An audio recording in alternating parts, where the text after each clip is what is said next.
Dalam ibadah minggu sengsara yang kedua hari ini kita akan bersama merenungkan firman Tuhan dari Roma pasal 10 ayat yang keempat hingga ayat yang ke-15. Roma pasal 10 ayat 4 sampai ayat yang ke-15, demikian bunyinya. Sebab Kristus adalah kegenapan hukum Taurat, sehingga kebenaran diperoleh tiap-tiap orang yang percaya. Sebab Musa menulis tentang kebenaran karena hukum Taurat. Orang yang melakukannya akan hidup karenanya. Tetapi kebenaran karena iman berkata demikian. Jangan katakan di dalam hatimu, siapakah akan naik ke sorga, yaitu untuk membawa Yesus turun. Atau siapakah akan turun ke jurang maut, yaitu untuk membawa Kristus naik dari antara orang mati. Tetapi apakah katanya ini? Firman itu dekat kepadamu, yakni di dalam mulutmu dan di dalam hatimu. Itulah firman iman yang kami beritakan. Sebab jika kamu mengaku dengan mulutmu bahwa Yesus adalah Tuhan, dan percaya dalam hatimu bahwa Allah telah membangkitkan Dia dari antara orang mati, maka kamu akan diselamatkan. Karena dengan hati orang percaya dan dibenarkan, dan dengan mulut orang mengaku dan diselamatkan. Karena kitab suci berkata, barang siapa yang percaya kepada Dia tidak akan dipermalukan. Sebab tidak ada perbedaan antara orang Yahudi dan orang Yunani. Karena Allah yang satu itu adalah Tuhan dari semua orang, kaya bagi semua orang yang berseru kepadanya. Sebab barang siapa yang berseru kepada nama Tuhan akan diselamatkan. Tetapi bagaimana mereka dapat berseru kepadanya jika mereka tidak percaya kepada Dia? Bagaimana mereka dapat percaya kepada Dia jika mereka tidak mendengar tentang Dia? Bagaimana mereka mendengar tentang Dia jika tidak ada yang memberitakannya? Dan bagaimana mereka dapat memberitakannya jika mereka tidak diutus? Seperti ada tertulis, betapa indahnya kedatangan mereka yang membawa kabar baik. Bapak, Ibu, dan saudara-saudaraku dimanapun berada, demikianlah pembacaan firman Tuhan bagi kita sekalian. Berbahagialah yang merenungkan firman Tuhan siang ataupun malam. Hosiana.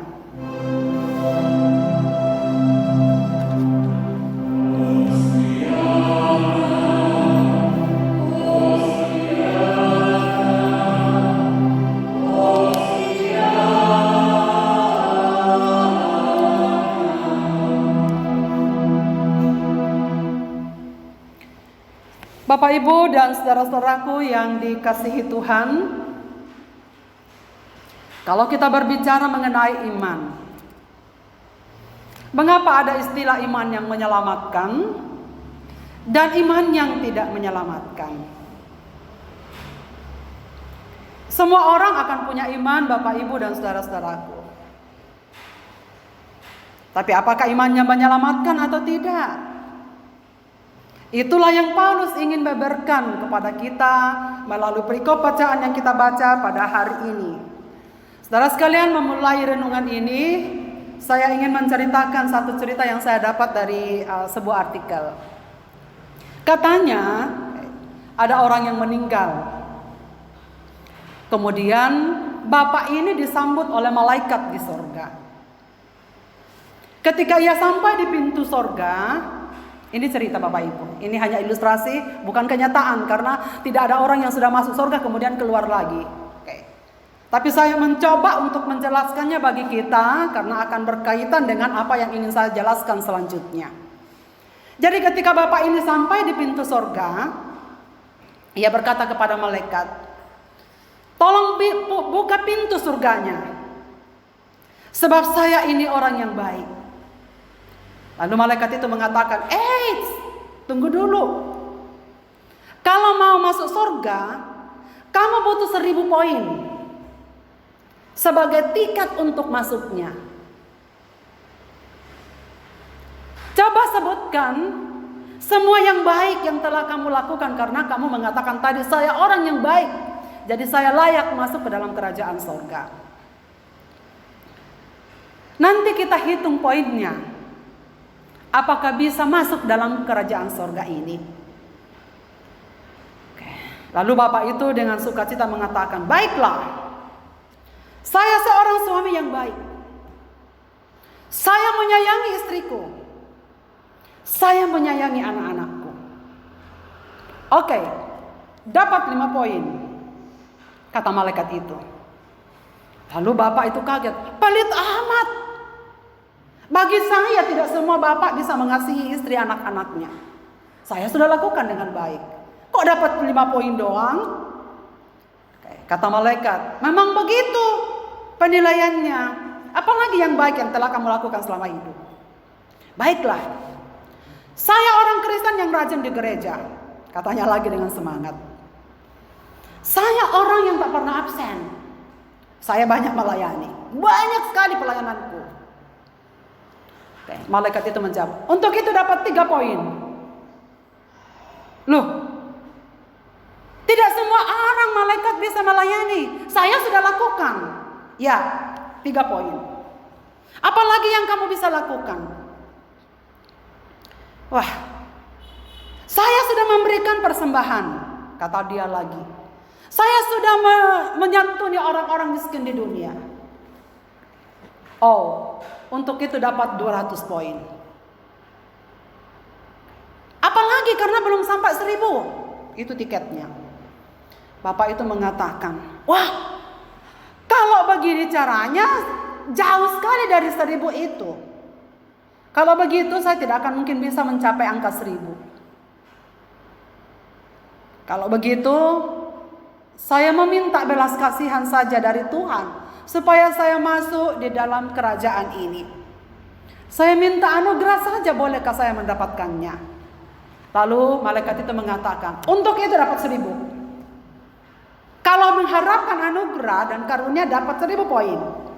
Masuklah. Bapak Ibu dan saudara sekalian, ini hanya cerita. Bayangkan kalau memang Tuhan Yesus memakai sistem demikian untuk masuk surga. Berapa total kebaikan kita?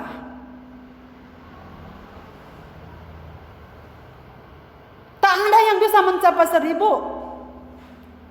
Itulah sebabnya Bapak Ibu dan saudara sekalian, Rasul Paulus menjelaskan di dalam Roma pasal 10 ayat 1 sebenarnya sampai ayat 15, tapi saya membaca ayat yang keempat saja sebagaimana bacaan yang disediakan bagi kita. Tapi dalam ayat yang pertama sampai ayat yang keempat, Paulus membeberkan lebih dahulu bahwa kunci masuk surga kepada orang-orang Yahudi tidak cukup hanya melakukan ritual-ritual agamawi. Saudara bayangkan, Paulus mengatakan begini di ayat 1. Saudara-saudara, keinginan hatiku dan doaku kepada Tuhan ialah supaya mereka diselamatkan. Sebab aku dapat memberi kesaksian tentang mereka, kata Paulus ini, bahwa mereka sungguh-sungguh giat untuk Allah, tetapi tanpa pengertian yang benar. Sebab oleh karena mereka tidak mengenal kebenaran Allah, dan oleh karena mereka berusaha mendirikan kebenaran mereka sendiri, maka mereka tidak takluk kepada kebenaran Allah. Saudara, memang Paulus mengakui bahwa mereka sungguh-sungguh giat untuk Allah. Mereka dirikan semua kebenaran di dunia atas nama untuk Allah. Tetapi Paulus mengatakan, aku rindu supaya mereka itu mengerti kebenaran sesungguhnya yang menyelamatkan.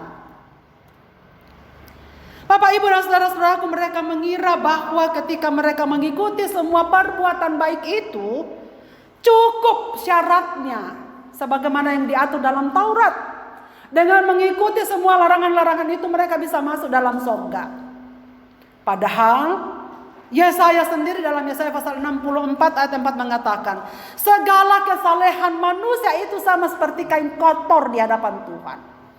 Jadi sebaik-baiknya kebenaran yang didirikan oleh manusia, Bapak, Ibu, dan saudara-saudaraku, tetap menjadi secari kain kotor di hadapan Tuhan. Paulus ingin mengatakan bahwa tidak ada seorang pun di dunia ini, khususnya orang-orang Yahudi, yang mampu melakukan hukum Taurat itu dengan betul. Karena tadi dalam bacaan kita, karena kebenaran hukum Taurat berkata, orang yang melakukannya akan hidup karenanya. Tapi persoalannya adalah, adakah orang-orang yang betul-betul 1000 atau 100% melakukan kebenaran hidup Taurat itu sendiri? Ternyata kan mereka gagal. Saudara-saudara, itulah sebabnya Rasul Paulus menjelaskan bagaimana hukum yang baru yang memberi jalan keluar bagi setiap kita, supaya kita itu memiliki keselamatan yang tidak berasal dari kebenaran manusia sendiri, tetapi iman yang dimiliki itu adalah iman yang sungguh-sungguh menyelamatkan. Dalam ayat 9 sampai ayat yang ke-11 pembacaan kita, saudara sekalian, jelas Paulus mengatakan, manusia tidak diselamatkan karena perbuatan baiknya, tetapi manusia diselamatkan oleh iman. Dan iman itu iman yang menyelamatkan. Saudara, mengapa ada iman yang menyelamatkan? Tadi saya sudah singgung. Kalau ada iman yang menyelamatkan, berarti ada iman yang tidak menyelamatkan. Kayak misalnya begini, saudara sekalian. Iman seperti melompat dalam kegelapan. Andaikan saja ada seseorang yang masuk di dalam ruang yang gelap, lalu ia disuruh untuk melompat. Padahal ia tidak tahu bahwa di depan akan ada jurang. Orang itu disuruh melompat, dan benar ia melompat. Di depan ada jurang. Ia terperosok masuk ke dalam jurang itu. Mengapa? Ia meyakinkan dirinya bahwa ia selamat, padahal ternyata ada di jurang. Karena ia tidak tahu. Ia bertindak, tapi tidak tahu apa yang dilakukan. Tidak tahu apa yang ia kerjakan. Mengapa ia melakukan itu? Tidak ada bukti bahwa orang yang melompat dalam kegelapan itu akan selamat. Pokoknya ikut saja. Dan banyak orang memiliki iman seperti ini. Asal ikut aturan. Mengikuti orang banyak. Pokoknya lakukan. Tahu atau tidak tahu artinya, yang penting lakukan syariat agama itu. Ini iman yang tidak tahu apa yang dipercayai, apa yang dikerjakan. Paulus tadi menyebut orang Yahudi itu beriman tetapi tidak mengerti apa yang diimani. Iman ini, saudara sekalian, jelas tidak menyelamatkan. Kepercayaan Kristen didasarkan atas fakta Kristus bangkit dari dalam kubur. Dan 500 orang melihatnya bahwa ia hidup kembali. Iman Kristen didasarkan pada kebenaran, bukan pada rekaan, bukan tanpa bukti. Itu iman yang pertama. Iman yang melakukan hal yang kita tidak tahu mengapa kita melakukan, untuk apa. Pokoknya yang penting lakukan saja. Endingnya seperti apa kita tidak tahu. Ikut saja. Menurut banyak orang, itu bukan iman yang melakukan. Setelah kalau kita kembali ke dalam gereja, apakah ada orang Kristen yang seperti ini? Ikut semua ritual orang Kristen. Ya, rayakan Paskah, sebentar lagi kita akan rayakan Paskah. Kemudian kita akan merayakan Natal. Ke gereja kalau hari Minggu. Tapi semua tindakan itu kita tidak tahu mengapa kita lakukan. Dan untuk apa?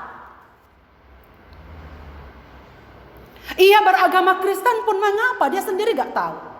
Pokoknya aku udah buka mata, saya sudah Kristen. Tapi inti kekristenannya yang membedakan dengan aliran agama yang lain itu dia gak ngerti. Oke. Iman yang kedua yang tidak menyelamatkan. Iman yang hanya berdasarkan akal. Kalau tadi iman yang tidak berdasarkan akal. Ini iman yang berdasarkan akal. Misalnya begini. Percaya bahwa Bapak Jokowi baik. Siapa yang tidak percaya, warga Indonesia? Saya berjalan dengan suami saya ke Semarang dan kami ngobrol di mobil. Luar biasa. Kita berangkat dari Cibinong, masuk tol, pintu tol, keluar di Semarang tidak pernah keluar dari tol. Luar biasa. Era Jokowi yang melakukan itu. Sepanjang jalan kami melihat ada jembatan-jembatan layang, kereta dan semua. Wow, terlihat sekali. Dan saya mengatakan, wah, apa kurangnya Pak Jokowi ya? Baik. Tapi saudara sekalian, kalau misalnya karena Pak Jokowi baik, lalu saya tiba-tiba berkunjung ke rumahnya, kira-kira saya diterima apa tidak ya? Kemungkinan besar tidak. Sebelum saya masuk pintu rumahnya, orang yang berjaga di sana akan menanyai saya, apa hubungan Anda dengan Bapak? Relasi apa? Tujuannya apa? Sudah buat janji? Urusan apa? Saya nggak punya dasar. Saya nggak punya relasi apapun, kepentingan apapun untuk menuju ke sana. Tapi Bapak Jokowi baik, ya.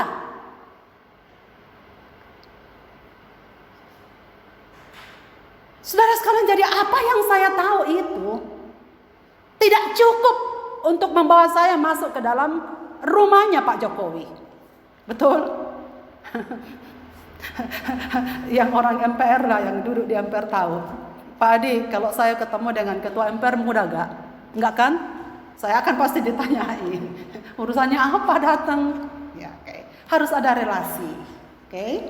Nah, demikian juga dengan Kristus, Bapak Ibu dan Saudara sekalian. Memang kita sudah tahu bahwa Yesus Kristus adalah Allah yang turun ke dunia. Banyak orang yang tahu itu. Banyak orang yang tahu dia mati di atas kayu salib dan dibangkitkan pada hari yang ketiga. Kita setuju dalam akal kita tentang inti hakikat dari kepercayaan Kristen. Tapi saudara sekalian, iblis juga tahu akan hal itu. Ingat, waktu Yesus masuk ke rumah ibadah, di dalamnya ada setan yang merasuki satu orang. Dari jauh ia sudah gemetaran. Saya tahu engkau yang kudus dari Allah. Apakah urusanmu dengan aku? Engkau akan datang untuk membinasakan aku. Saya tahu bahwa engkau yang kudus datang dari Allah. Tapi pertanyaannya, apakah iblis masuk surga, Bapak Ibu? Tidak. Secara akal banyak orang yang tahu Yesus adalah Tuhan yang turun dari surga. Tapi saya percaya tidak semua orang yang tahu itu akan masuk ke dalam surga. Iman bukan hanya persetujuan akal.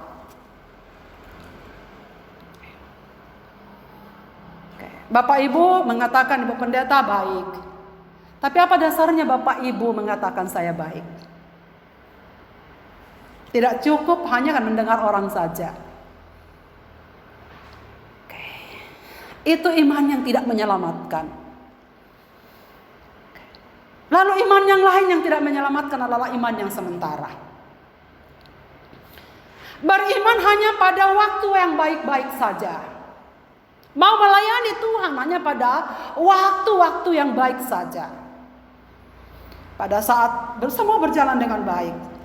Kesehatan oke, karir oke, keuangan oke, keamanan oke. Tapi jika semua berubah, apakah masih tetap percaya bahwa Tuhan itu baik? Iman bisa goyah Bapak Ibu dan Saudara sekalian. Itulah sebabnya setelah Yesus bangkit dari kubur, ia perlu 40 hari di dunia menampakkan diri berulang-ulang kepada murid-muridnya dan kepada orang-orang di sekitarnya untuk meyakinkan mereka kembali, karena mereka tercerai-berai waktu melihat Yesus sedang menderita. Bagaimana Petrus jatuh? Bagaimana murid-murid yang lain itu penuh kekecewaan? Apa yang kita bisa dapatkan dari Yesus? Kita berharap dia akan memulihkan keadaan kita sebagai orang Israel. Apa yang kita bisa dapatkan? Dia sudah mati di dalam kubur. Mereka kecewa dengan keyakinan mereka, saudara sekalian. Tapi pelan-pelan setelah Yesus bangkit, ia tidak langsung ke sorga. Ia perlu punya waktu dengan kesabaran memperlihatkan para imannya, memperlihatkan diri kepada para murid, meneguhkan iman kembali. Sampai Petrus itu berkali-kali ditanyai, Petrus, dengan bukti-bukti iman,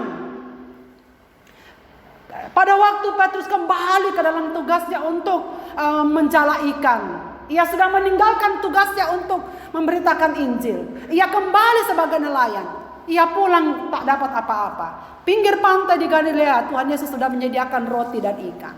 Lalu Yesus bertanya, "Hai anak-anak, apakah ada padamu lauk pauk?" "Tidak ada." Lalu Yesus mengatakan, "Marilah dan sarapanlah." Yesus menunjukkan bukti bahwa ia ada. Memberikan makan kepada para muridnya di pinggir pantai itu. Jangan tanya saudara, Yesus dapat dari mana roti dan ikan di pinggir laut itu, di pinggir pantai itu. Yang jelasnya ada. Dan ia pelan-pelan mengerjakan hati Petrus yang sudah hancur di waktu itu. "Petrus, apakah engkau mengasihi aku lebih dari semuanya?" Tuhan ingin mengerjakan iman para murid kembali. Dan setelah itu, Yesus memastikan para murid sudah berapi-api dan bersemangat kembali. Dan banyak orang yang sudah menyaksikan kebangkitannya. Pada waktunya, ia naik ke sorga. Saudara, jangan heran kalau ada orang yang berapi-api mengikuti Kristus di masa baiknya. Tapi kemudian beberapa saat kemudian karena banyak masalah dalam hidupnya, akhirnya mereka meninggalkan Kristus. Karena mereka memiliki iman yang sementara, saudara-saudaraku. Iman yang hanya tergantung pada apa yang mereka lihat di dalam dunia ini. Iman yang tidak menyelamatkan. Mana iman yang menyelamatkan? Saudara, iman yang menyelamatkan. Masih ingat cerita Blondin, pemain akrobat di Amerika yang pernah saya ceritakan? Ia percaya bahwa ia bisa berjalan di atas seutas tali itu. Percaya bahwa Blondin dapat bawa orang menyeberang di atas seutas tali ini. Percaya gitu. Giliran dikatakan siapa yang mau saya bawa, gak ada yang berani. Hanya seorang anak kecil yang berani. Semua orang kagum kepada anak kecil itu. Tetapi cak percek ternyata dia anaknya Blondin. Jelas saja ia mengenal bapaknya, bukan? Ia punya relasi yang punya spesial dengan bapaknya dan dia tahu bapaknya. Gak mungkin memanggil dia naik ke atas seutas tali itu lalu kemudian menjatuhkannya dan mati.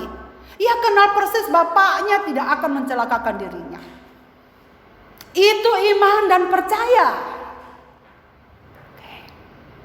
Satu lagi, semoga ini ilustrasi ini membuat saudara makin mengerti yang mana namanya iman. Suatu waktu andaikan seorang pelaut sedang berlayar di tengah laut. Ya. Saya berharap suami saya bukan, ini hanya cerita. Jadi ia bersama kru kapal sedang berlayar di tengah laut.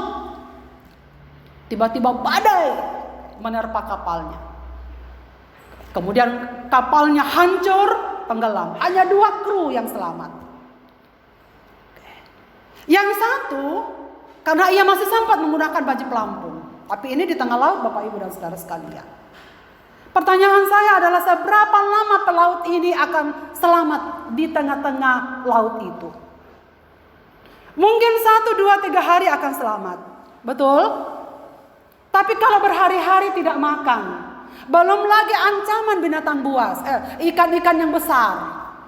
Berhari-hari mungkin bisa, tapi saya tidak yakin akan selamat, akan mampu menyelamatkan dirinya sendiri dan bertahan di situasi itu. Belum lagi kalau kedinginan. Saya tidak tahu berapa lama. Orang yang kedua juga selamat, tapi karena waktu ia terjun ke laut, ia sempat berpegangan pada papan kecil. Dan ia bertahan memegang papan kecil itu. Di sanalah ia menggantungkan harapannya. Pertanyaan saya, Bapak Ibu, berapa lama orang ini akan selamat?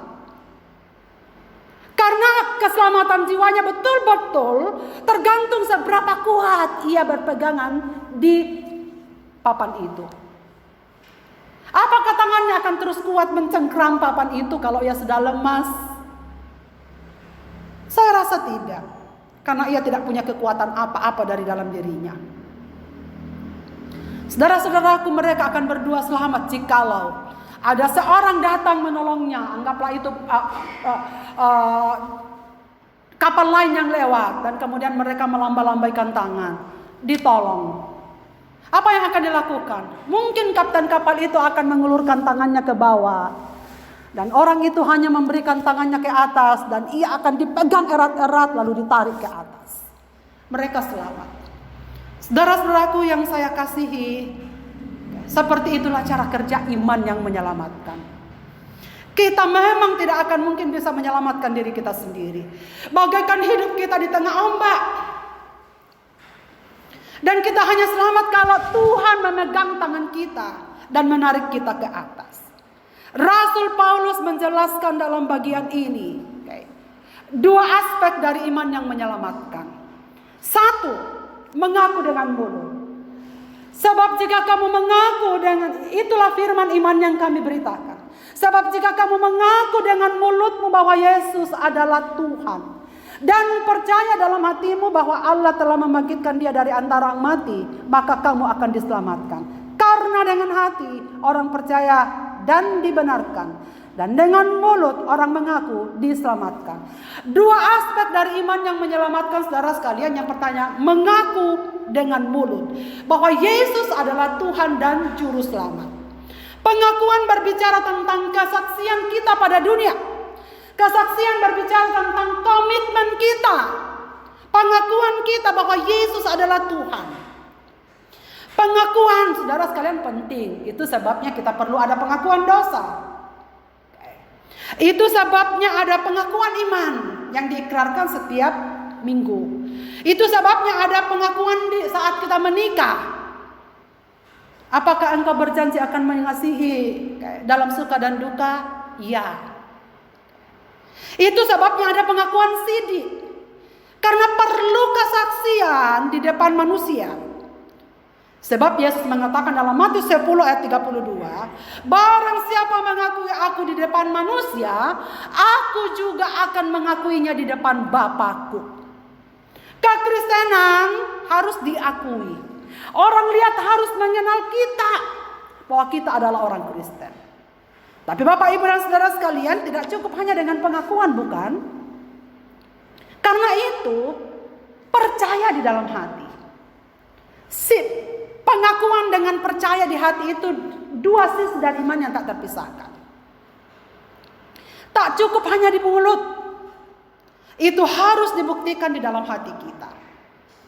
Mulut adalah kesaksian di depan manusia, tetapi hati adalah kesaksian kita di hadapan Tuhan.